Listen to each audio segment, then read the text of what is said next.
Hello, ladies and gentlemen, boys and girls. Well, Star Wars Episode 8 is just around the corner. It seems only yesterday that Force Awakens was out, but now we got Episode 8. Over the last 2 years, there has been no shortage of fan theories about every tiny little aspect of Star Wars. We all know that. But there's one particular fan theory that gets a lot of pushback from the fans. And that is the idea of Luke turning evil in this new trilogy. And I am here to defend the indefensible. I'm here to tell you not only why I think that's a good idea, but also why it has to happen. And the main reason I think you have to do it is, what's the alternative? Really think about it. If you were a writer, what would you do with Luke in this new trilogy? If you want to have him become the new Obi-Wan Kenobi and then sacrifice himself for the greater good, well, we kind of already played that card with Han Solo, and now that Carrie Fisher has passed away in real life, they're probably going to kill off Princess Leia in the next episode anyway, and you can't have all three of the original cast dying in the trilogy.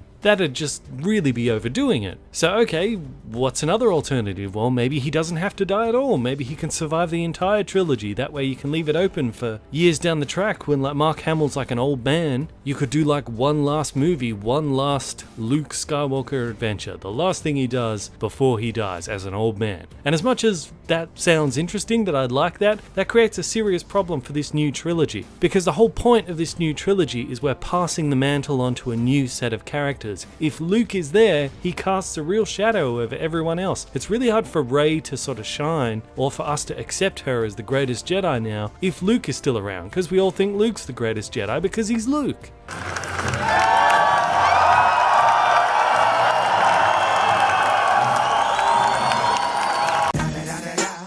It's the one and only dfgw.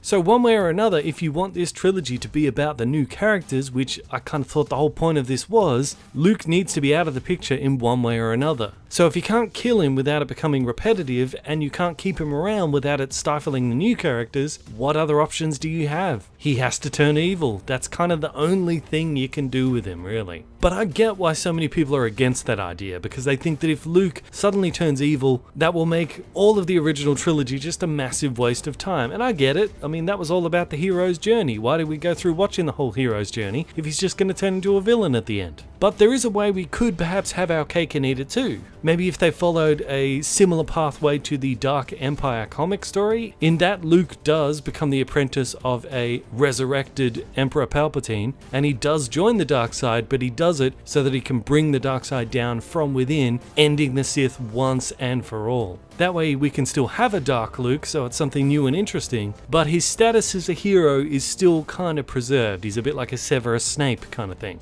I mean, the legacy of the Skywalkers is to destroy the Sith, right? That's kind of the whole point of them. And they've always had a history of being both light and dark sensitive. So to me, I think that would just be the best way to use him in this trilogy, and the best thing that you could do to sort of conclude this father-son tale of Vader and Luke. But as I've said, it's very controversial. A lot of people disagree. Let me know what you think. And if you want to check out my video where I talk in more detail about a scenario of how this could happen, you can click on it right here. I am Bandit. This is Bandit Incorporated. Until next time, I will see you guys in the comments.